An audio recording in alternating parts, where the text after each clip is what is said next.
Atanga whātu pai o lau whainga luenga, Worship Center Worldwide.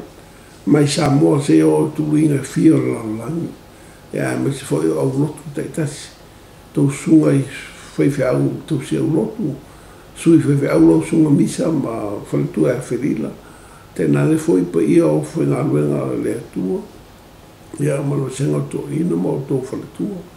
Le tāua ai le ano o a whionga i ti a kono e rimita mai tai. Ia, mātou te whātalo whātu ia te oi nei tai au so pere o tātou li o Iesu Keriso. O le sauninga le o te aula sā mālo le whai whanua lei. Mālo foi le tau ata. O se upu nei le atua. O ale nei sauninga o tātou whaiona au lia mai.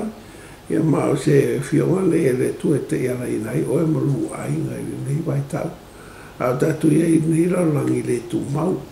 Ia on sai fo i mea ro tutupu nei laulangi. Ui fo i tātou wala no wala mau. Ia e le ae tātou te whelata ia ono le arofo ke iso ia i tātou uma lau. O le whionga le tua la whaitauina. E whesosani e whamanatu ia te o e mea uman whetalei mai a Iesu. Ia ona watu leo se whi au whaapitoa mo le sāl nei o tato e kalesia. O le tusi mo mua la whaitauina o le mātei oro tau pelusu wha. Al whi upe ono e o le walu whaafonga la whaitauina. E whaanonga o tau i taua, matala o taua. Ia o tau nei tau watu vale. A wae ao na tau nu o nei mea uma. A ele i o i le ngata anga. A wae si le taua e le tasi nu i le tasi nu. Ma le tasi malo i le tasi malo. Na o mai lea o ongi. Ma wha ma mafui. I le mea ma lea mea. O nā mea uma. O le amatanga ia o puapua ngā. O tusi o lua la whaitauina, o tusi e Paulo e a Timoteo. O lona mtaupu e mua, mtaupu e wha, wheupu mua, ma wheupu lua, whaitauina la whaafonga iai. Mua Timoteo mtaupu e wha, wheupu mua, ma wheupu lua.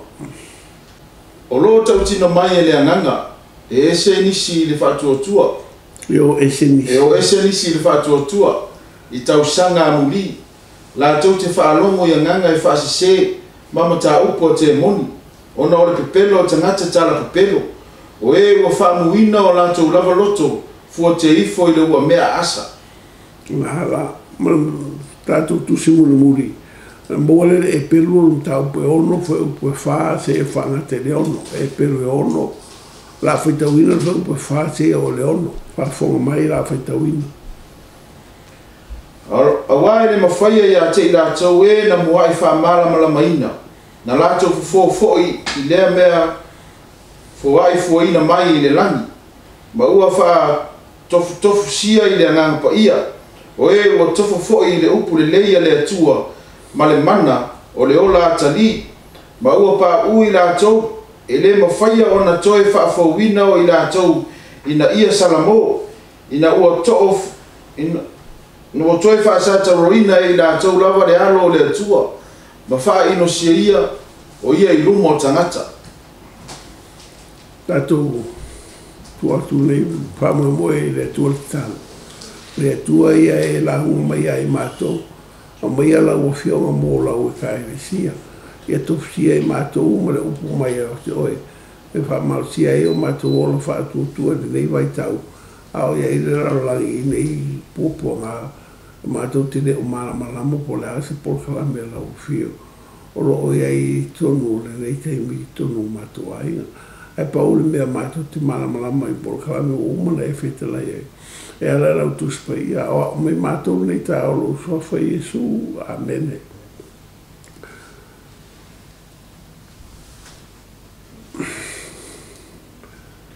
O tau te whime me hai pia o mai matutupu mai me ia la langi teimi nei. Ma al mafuanga foi rea lo manatua e fia talano atu i tatu e kalesi e fia i rea la langi atoa. Ia atoa i Samoa. O ia tatu wala nei teimi maua le mwhaiona o ia i Samoa. I le nei vai tau. Ia aere a whaina o leo whaonga aere atua ia nei wale sima nei pokalame pena tawailangi. E mawhai e tatu whiro ai pia. Ia mawatu pera upu whamasi au te mi whapinei. E taur me mea isi keu siano i te mi whapinei.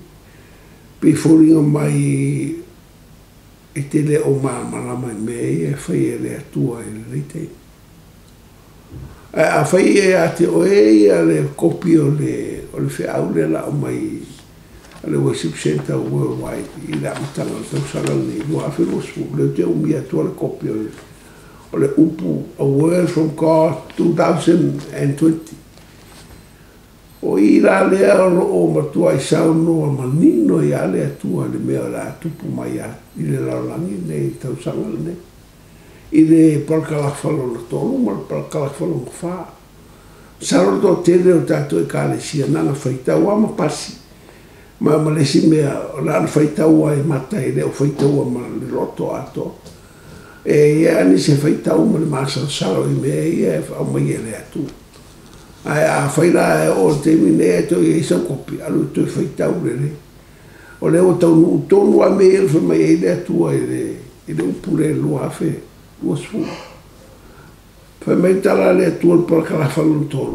Many things are changes nowadays on earth. Isa ngol coronavirus le kwa sui al kilomea. E wa iwanga le ai mfiko fira iwale. For my real tala le to I have already told you in my word there will be wars and rumors of wars, pestilence, famine and earthquake. Then faita what to need. E sunga ia siata. Oro wina la. E re e se me tawona e me mea ai mea tu lai mai. Pei fōringa mai. Ua whape lao la le mautonu o e mea o mai na o ranga. A mele ina tātou whaitau ina tau mai a Iesu ia tātou. I tutonu o lana tuspai.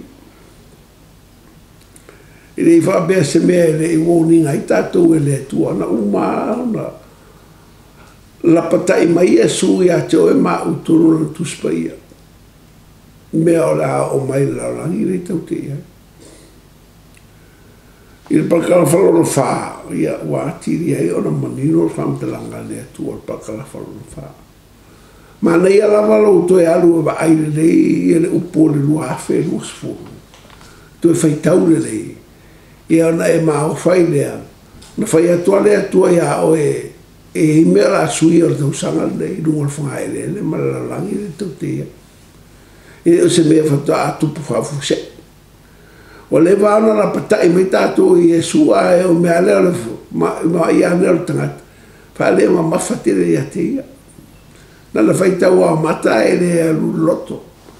Le ala ora o ne roto wa le o tupu mo ia ma o tupu sama men fetara e le tu ia tato la mtanga tau sanga le o me foi la le lo su al fa venga mal fatua mal kalesia e le tau no tato me me ai pe tato un tangata e le ai se fa mo ai to fai tau le ma to va vai le o pulana va tu lo a fe lo su la menino le sa langa le tu o mautino foi me ia ngai mai ma suinga le ao i e la langi te mune.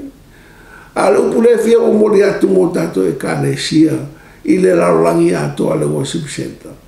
E whapea, o le ala le si mea la so. A wai tau o tere, o le ala le whatalitaini o tato o te mihi. E to e open na ele shutdown lea. A o le ala le mea so ma iei ma le mea le mea au matune nei whama. O le mea tele na mai o le alava o lo whape nao na ua umal sao noa le ri a tātou. O umal whetalai le ri mal la patai mai tātou.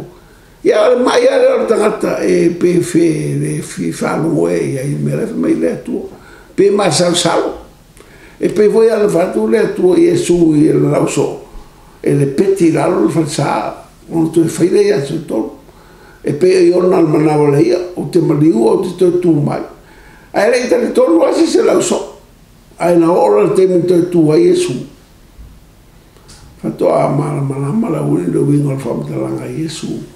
E pe on o iona al manawale. Fape foi la tātou nei lau so. Tau o e o whatu o tua i le tu. ana avatu lava mai alo pole atua faitau iai ai leo ai ma se faitau ma se malama ma se ma silfia ma tantonu i meia fa mei le atu ia le lavo o te mea le atua taunu ai meia fa mei le atu e le ira se mea tatoi fe me mea ai ai malama le si mea la soma i ma le si mea la soma awa o le saunga leo mea lunga e le mawhai e la ro na toi talitari awa o mai manuao ia whata tafa pao pa o le mea whai ia e mamalama po le mea lefa mai le atua le tuspaia o mawhaiama mai le atua aua te whaaseina o e me te waai ai ma mea e te whaafonga ai ai ia e whaitau le upo le atua ma tausi ai ma ustai ai o ina e ta ia la ina i tātou teimi whabene o langi ma leo langa ua sau noa le atua i palakawhalu wha ma palakawhalu tolu o le upo le atua e le to e rase su tātou mwhai ora tā fia le atua i whatau o le mea la e pe o le matei o lusu whawha upo fitu ma le whaupe walu rato e whitawa awai si le taua i le tasi nuu i le tasi nuu ma le tasi malo i le tasi malo o no mai le o onge ma wha mai ma mafui e i le mea ma le mea o nā mea uma o le amatanga ia o pōpuanga o nā se amatanga le o pōpuanga le o mai nei a tātou i wha mai le amatanga o pōpuanga o nā se amatanga ia o nā se amatanga lia o loka lia i mre wāre o le soare le koe wherua a le whamarkara le kua o nā se amatanga e lia o mai lawa ia mea sa sao a le kua ia e wile o se amakanga whakawang whairoa kui aki oe o se amakanga ngā mea whamao ki ene luka e lufu kasi wau pa sukasi le la whaikaua siria ke whapea i se mga kowiria murei o lai le fionga le ku o le luka e lufu kasi wau pa sukasi e iai mafui e te tele i lea mea ma lea mea o onge fo ma wha ma wha ite ma wha ilonga te tele mai le langi ia o tau whalongo la mata na sau mea le langi e rei koe me whai e kakororo langi mea le langi ka ro whalawa e mea le a kupu le kakororo langi ma le kakororo langi ia o e kakororo le kua ia fia la ia wa laka mai le sau o tua ia whaola ia te oe ma la vea ia te oe o mea ia o umar whamai ele ia tātou mai ele o sise lava le tala na whamai e tala le tua o mea lava na whamai e Yesu o mea lava na la tupu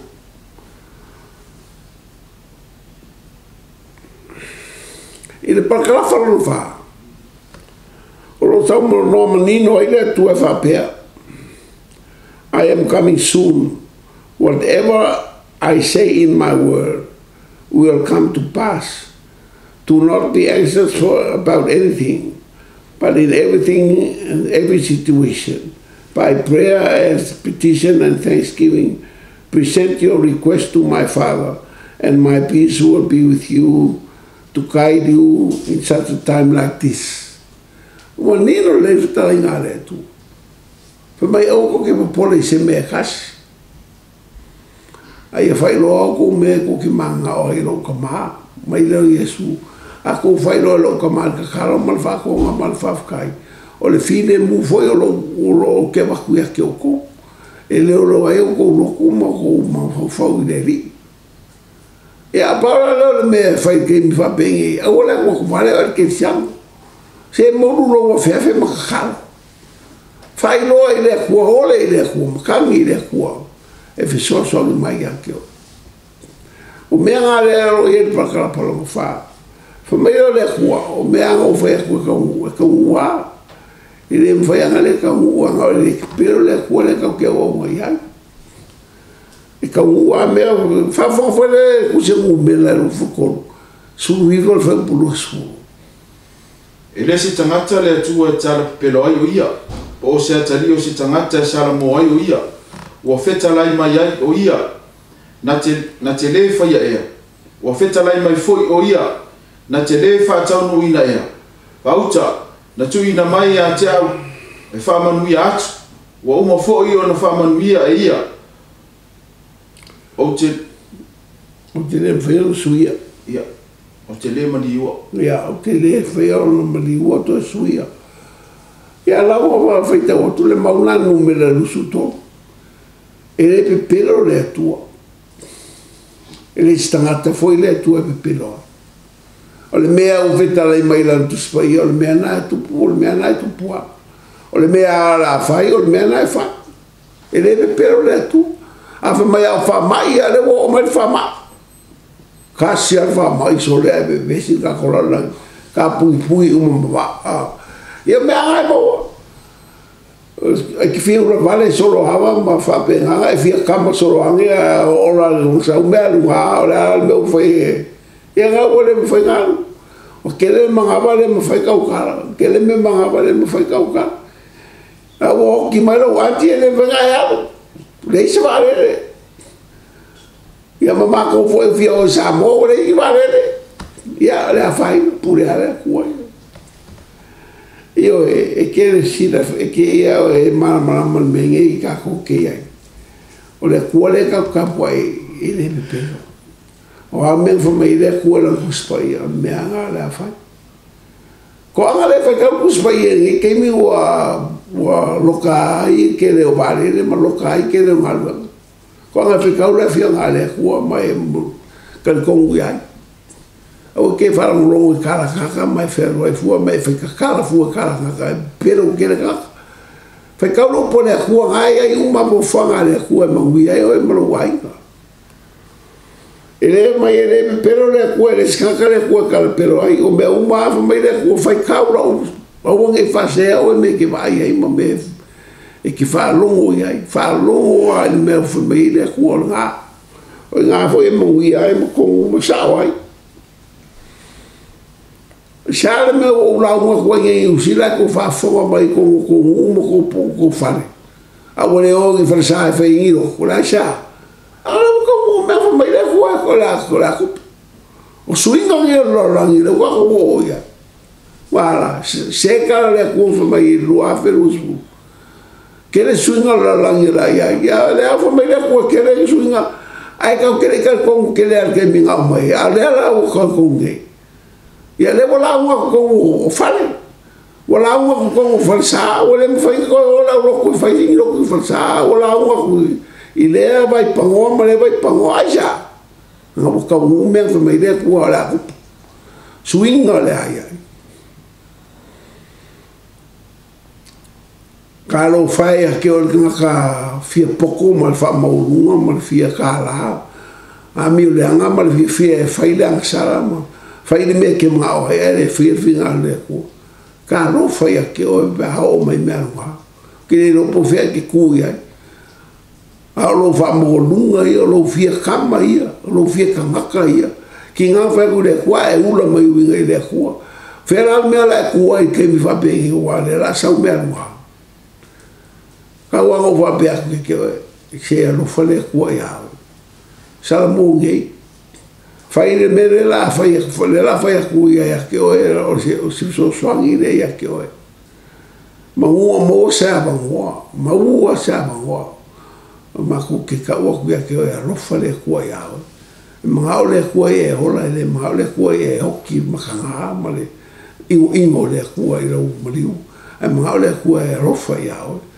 a se o pungi mo e skelu ka po ko al fe bo su fi ku lu fukas fa fo mai va fa ka wa fai mai tanga tolo no ele tu sa le ala o le li au ila to ele tu sa lo la to wala ali di wesele wa mi tonu ila na mi tonu ma wa fai ia le a mi o le ana ona o te ila le o ia ai a fai di wesele wa mi o le ana ai la na mi o le ana ma wa fai ia le a mi o tau ma le a mi o tonu ona ola ila le o ia au to fai mai ele tu sa le ala o le ali ya ingo Israel rue o te fa masino o tau tai to tasi e tu sa maonala o lona se fulu ma le lua o tau sanga o loma tau ta feanga o lona se fulu o masina o le aso e lima o le masina na sau ai ia ya tia le tasi na sao ma Yerusalema o whaapea mai ua whasia le ai.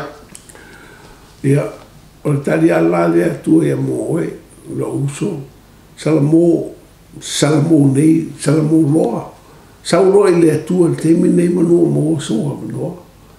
Awa o le wa mata na sau mea le atua i le isa tātou mawhai o na tua tu ma tu tau fi le atua i mea ia le angai mai le atua i whai. Ia mai o me tau tia le atua le tau tia o mai ai. A whai e te lia Iesu, o mai le teimi o tau le te lia Iesu. Ana le rau tau no tia te o e mea ia e so o mai. A umar wha mai le, o le ale si mea la soa. A umar wha mai le o tatua ai a skulimi a wharoa, le hei le se inga skulimi me le la soa ai. Ma ngai alo wharongo le mai, o e lea kisiango. Ia mo e lea ka me o le anga, siri ngai whafonga le mai. A ngai ki leo mamara mara ngai ke pisi solo a i ngei mana ngā, a le kia i leo po le kua. A o le alama ko ki whai kau le fionga le kua, ia le kau whai kuai. E le fo se mako mamarama po se loa. E le fo se mako mwhai o mamarama, a le kua e mamarama ia mea. A le mea ki whafkai ei. Whafkai ei le kua uma kusi le kua ko kuspaia. O kuspaia la le la whai kaua. E loa ai, o mea ia, o loa ngai mai, o leo sau i le kua e whakingo mai, ma whakangu. A mola se avangoa, ia maa e lo whalongo le mai. Le ala le si mea la so mai. E whamaungi, o wheo i ei whamaungi nga umongi mea ua kaungu mai ai kongora korolangi. Ma whamai ei le kua. E maa ngai alo whalongo. O mea lewa kupur kemi ei, lewa kupur kemi ei ngai e ma te alua whawe upe walu le la whakawak. O nā mea uma, o le amatanga i o poponga. E a whakau mea rau e whiku. Wa e si i le taua i le tasi nu, ma le tasi malo i le tasi malo. Na o mai i le o onge, ma wha ma mafui e i le mea ma le mea. O nā mea uma, o le amatanga i o poponga. Nga sofa mai ma mafui e. O winga mkau kia mea ia, o longa ia i Pacifica Gaming e. O lea makua kele foi le ongi kongu konga la kongu ma nguia nga o mai ai lo longa. A wau whare nga inga si o manga. Ia o lea e kaku vai e whamai nge coronavirus. Ia o Salvador ia nga si e runga nga kongi pengi kaki kia ni mongi o nga la hau mo ia mea o whainga karo whainga kanga. E vai man mo moi o ka loko i kanga e reisi ka man whai ai. Pemaikala li poki o ele whainga kangu. Ia o kwasi a inga kia isi kaka malai karo. Pe ia kia ingo la pisi e kia ingo kaka. Wa wale ino se malo pola, wale ino El Salvador pola me la whaika. Ecuador wa ko kere nga ka whio ki whama. Ia o isi kaka wa mongia i runga le. Wale me whainga kangu. Ko kere nga ka whio ki ni whama. Ia wala mea la lea o maka o mai e lea kua pe foi la o wheu pue e lua kasi i suru kasi e le luka e siri alo whanongo mai o luka lua kasi wheu po su kasi E iai mafu e te tele i lea mea ma lea mea o onge fo ma wha mai ma wha ite ma wha i longa te tele mai le langi e o ike mafu e kangu mia i aka whioke i ai lalo o mo papa o lalo o whare anga solo i ai. O le ma whainga eli mai lunga kaka kua whape ngā la wau whainga. Se mō mira ngā masingi e se whainga eli mai lunga. Ia la o mai liu e ais kaka mwhio kia i ai e le whainga koe eli mai lunga i. Ka alo whae. Ia a ngā mea o mea o umanka o mai e le kua i a kako. Le ala o mai a mea whainga kama mea whainga e le fia i ai kako i kako ralangi. O pokala mea le kua le la wha solo mai. E le ngakala le ki ngā ama le whainga ama popo ngā o le kako whea ngai mu kako. A le isai le wha suwa pe walu whaikau mai. E mangu le mutia e to uru le funga a le afionga lo tatou tua e tu maule e whawawau. Ia wai whalongola e ma vai ku mea ngā whala o la aunga le vao. E whai mangu le vao ma pe le ko i se vao. A le upo le kua e le ma whai o ma moua ku se longa o ka ngu. Whalongo mai la le sau le kua whaka ngu langa upo. Sau le kua whaka ngu langa upo e le pepero le kua le kau ke o ngai ai. A wale upo le kua, le salamo sa tuli whau pe waruiwa. Yo vai, wa mausalila wa fionga i le langi. E whalongola, o koe mausalila la fionga le kua i le langi. Dei se koe whaku le kua, ka o fio me ia o whaisi maro rosi mai, de ai. A whai a o mea ngau kusia fionga le kua, o mea la wanga o kusia o kusia la. Whapu se lau male walu. O lau fionga, o le suru lea i o vai, ma le malama i lo wala. Aua, mai le kua, o le kuspaia. O le suru lea i kako vai, ma le malama i o kako wala. A o kako uira i keimi pongisa i kongo laurangi, e le pongisa, o mkoe whamalama le kua i a kako, e ala i langa upu. O le mea wele, o le keimi angi e, o le keimi le upu. Le keimi angi e, o whalongo mai le upu lea e whaikaua. Ma le lau ngako. O le mea hiria le kaua.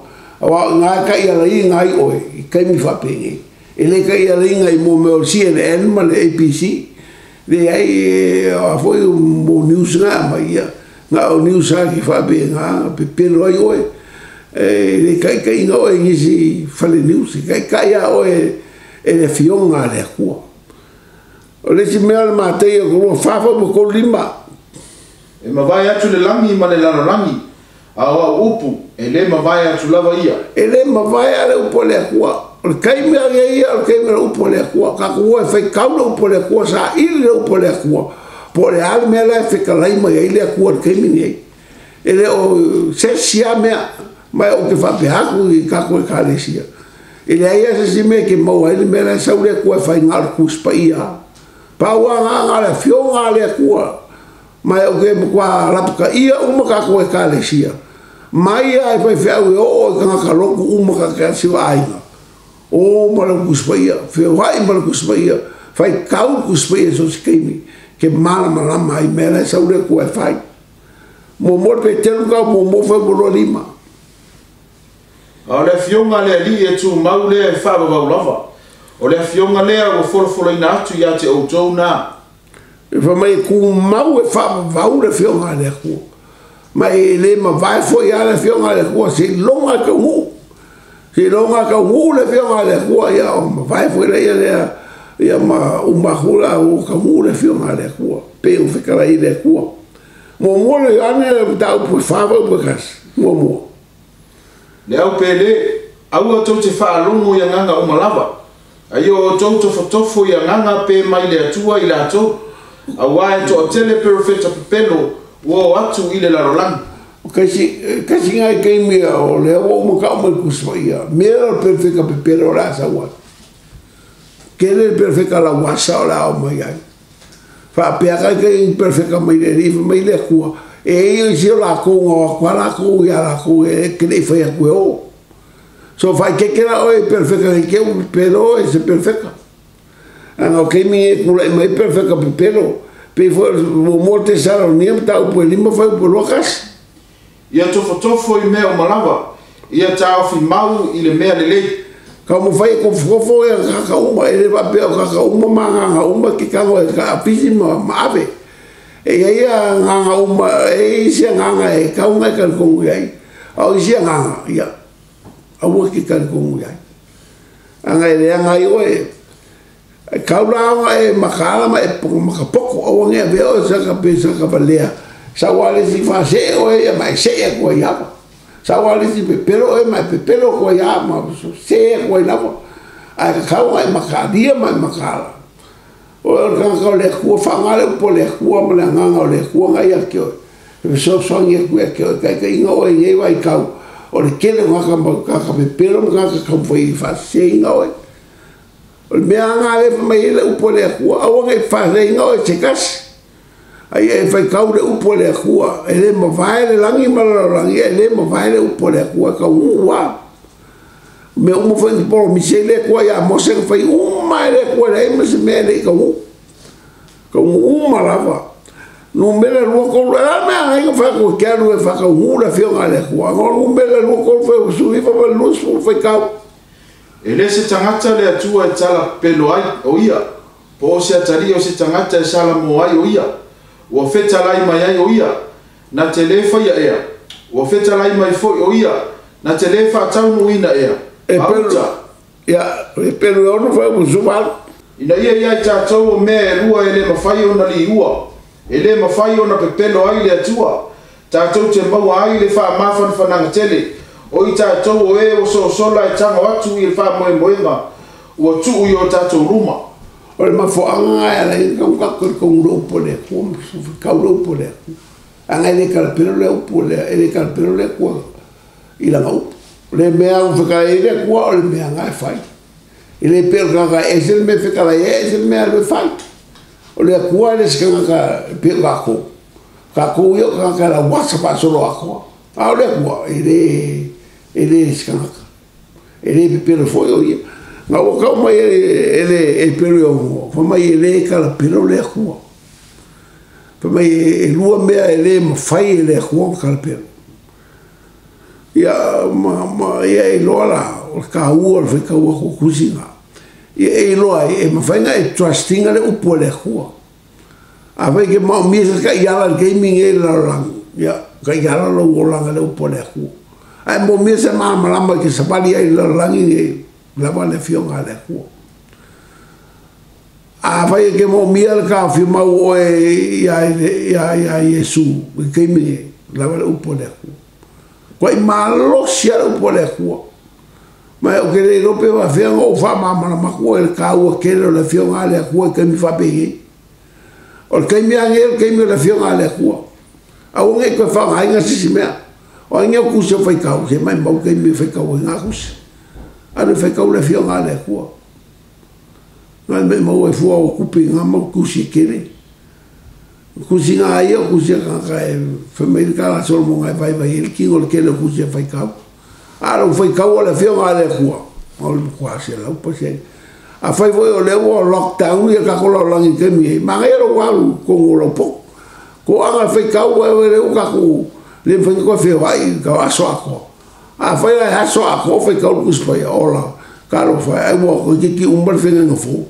Ia ke loa le kai ira whenga ngā fō o ngā umo e taipinga umo kaka umar kou e kāle si amar kou hu.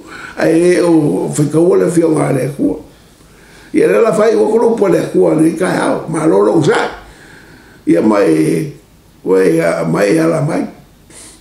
Whamarikala skamo o wao. Mai wao se o hola le mea e ola pe a whai e o iere nganga o le kua ia ke o. O ngai mga kura ia la baku. E rengi mga kua viri amo. Mga kura kua kuspa ia. E mangai e kere au ngai a ke o. E kero ai la resi mele la so. Pe a umar whamai ngai.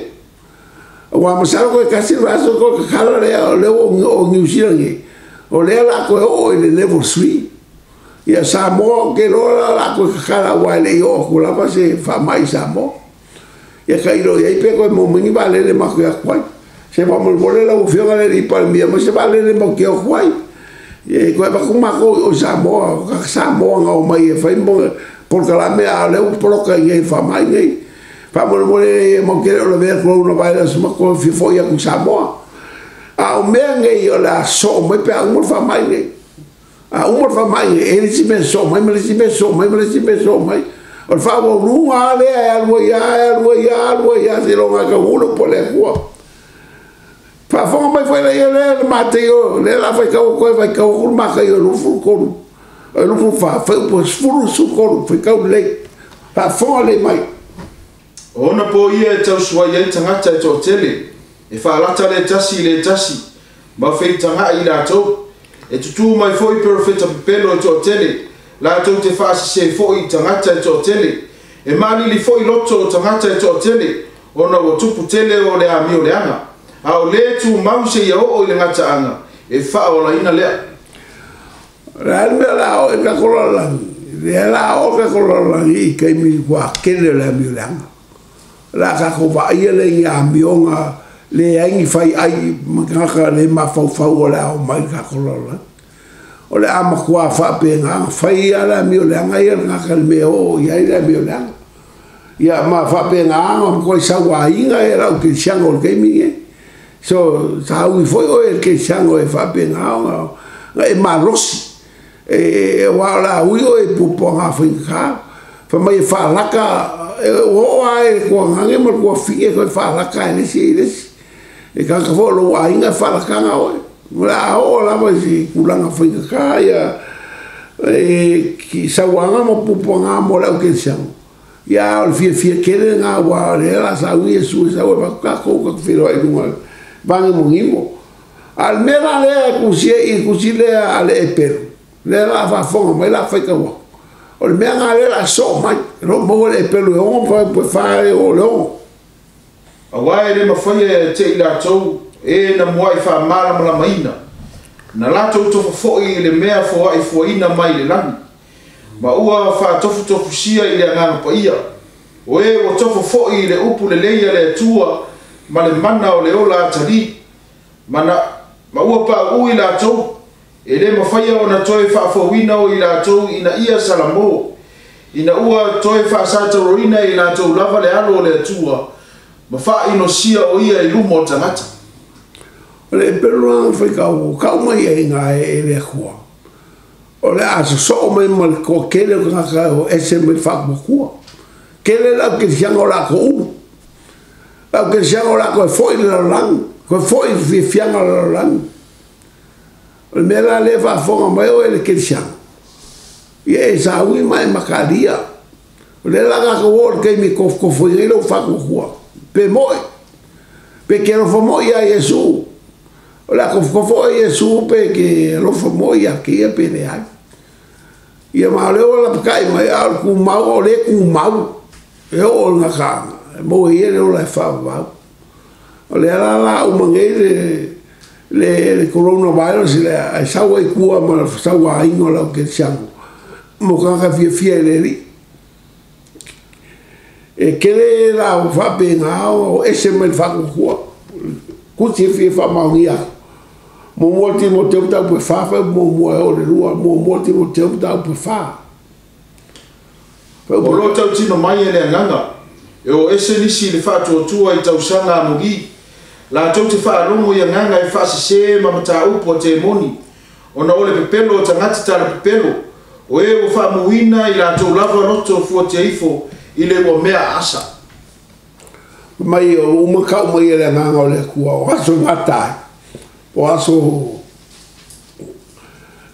fio mai e Yesu. E koa kere kakala o ese whakukua. O le pepelo kakala pepelo. Ka upu kau ke mongi. Ia makanga loko vale ma loko leanga. Whaavalea e lesi. So le mea foi le ke siang. Ka sia o nei whaavalea o e lesi kanaka. Ma al mea ngā le la so. Le la so ko nei kere o ngaka ke siang o koe pa u. O ese man whaokanga. Koe fia la langi mo koe ngaunga.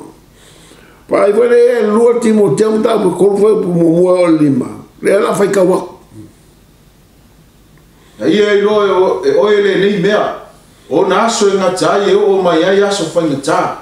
A wai a vea tangata mai e arolofa i la tau ia i la tau. O e mananao i tupe. O e lotovi. O e whaamawarunga. O e upuleanga. O e le whaalongo i matua. O e le whaafetai. O e amioleanga. O e le loto a inga. O e tu mavaenga. O e whaatau o pua. O e le taofi mana o le tino o e whaasaua o e le alolofa i tangata mi o le lei o e whaalata o e so ona whai o e o whaafeteina o e o tele le mana o i mea whaafiafia ai le aise mana o i le atua o e o peisa i wa mi o atua a o le mana o i lea mea o latou te ena ia e alo ese lava i tangata whaapena Fai aso kere lisi ngaba. Ai vai o e le pipero lisi ngaba. le la o mai mea la ko ma fuka min ka le ma fau ele ai ma se pole ile kua ele ai ma se kua la ko ke ma fau ya nga la ko wa ka a o era que se ole que ka ma fau de kua ma lo fa ile kua so la ai a lo se ma ka a o ke ko fe ai ku e pela ko ia fa ia la ko salama la ko fi fia nga fa ai ka fa e kipi fili ka usi fa ma o era le que se e wa fa fo mai le ko ka wa ko ne ia ngai mai e se mea o fai a koe vidi amu songa ia ko mai ma songa poko le ai o mea nga longo mai e vidi amu kuspaia le lawa o longo a kua lau sunga o mea nga lea nga i mai kaiming e kakola lang o la kako fei loa i man kaka wako maa losi kere la mea lang siri a la kou mea lo langa ngai lo le mea mo pokalami a le kua a oe e ku mau le li a ku mau le li ma e ora mole li ma hoki mole li abu ia oe o se fia kere me la e o ia pe o ke mole li a bela ia le o fa kali ia ka ko le nga e ma le la fa ka o se fa mo ola le ka ko la ke shang ia ku mau ka ka ia puki no ia ola fa le a wa e ke le me le ka ko ke nga i kwai na fa ma ka le paulo mo wol te saloni ta pe fa fai o sukolu suma valu fa fonga la fa kawinga o te loto ina ia o tau iloa le au soe i le mata upu e mo moe na ne i o tau fa noa pe o isi e le aiso la tau fa moe a wara fai tātou te taritonu ua maliu ke riso ma toi tu mai e fa pe a foi ona au maia e le atua fa atasi maia e o mo moe ona o Yesu ma tau te fai atu foi le nei mea ia te o tau i le afionga le li o i tātou e ola matatoe pe afio mai le li tātou te le mua i e o momoe a wai afio ifo mai le langi le li lava ma le alanga ma le leo o le ange sili ma le pū o le atua e mua foi o na toi tutu mai e o oti o i ake riso o na whaafua se i lea o na aveina e o i tātou o e ola matatoe whaatasi mai nā tou i au ina ia feta ia i ma le ali i le vani monimo o na tātou whaatasi pea lava lea ma le ali o le nei ia o tou whewha mawhanawhana ai i nei upu io mea wafu angara nga herenga kwalsunga whamalsi awa se ku mau o le li harua o ia mo le li whekaria ka mio le anga ia mo kaka fia kuinga ngaunga le langa ni ai harua ia le li aisa manga ia le mea le whakaria i mo e mai ai o kia ro funga mau ko sau Yesu fa mo ko e a fa e sau Yesu la ke o mo ko mo kula ba ngala ko mau ngai ko liu o e mo ko mo e ko vole fi ro e mo Yesu le ba mo ke le nga ka e mamla me le ko si o si ki nga le ka le sia ya mai o fa be ka le sia a o ki fa vai ba ai si ki nga le wala ka mai o ai ngai lo le o fai ko e fio mai o Yesu ko e a se upol kama fa pe a ko mai la kali Yesu e lo kali alu lo ko e a sa o Yesu a fa mai Yesu e o ya ki nga ke lo nga lo kama ke lo ke me sa wai al sa mo le Yesu sa o pe o ngoi de po so ma fu nga nga ka fa mal si awa ki makaku le pena fa malo si la que siamo e uma ia fa mai nge e sa wa inga oko ai vai o wala sa bo il fico le fio mai Yesu e va ka ko le fa ba ka ko fia ile mai inga e sa le jeri ka o le antique viso sa wi pure la malo mulmuli le ko al fenga malo Yesu ya ka ko mai fa ka si mai Yesu e fa pena fa ka muro fa nga malo o se pu fa malo singa ku mau e o le fa va o nge fa singa o ke fefe ka kalo le kuwa bala au le kuwa ku mau le kuwa fia o ye le kuwa ku o per ka mio le anga mo ka fa me le anga alu pe ia fia me va pena a o e ro sai ka la lai ka fia la ko ngau kingo o quero que paki da wanga fia paki o quero que